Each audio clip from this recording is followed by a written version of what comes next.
أعوذ بالله من الشيطان الرجيم. بسم الله الرحمن الرحيم.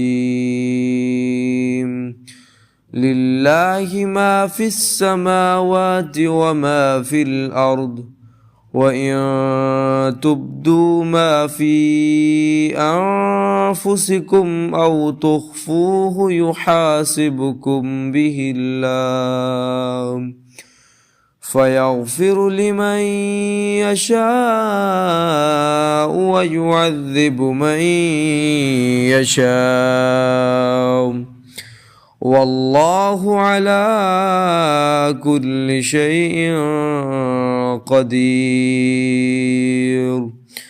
آمن الرسول بما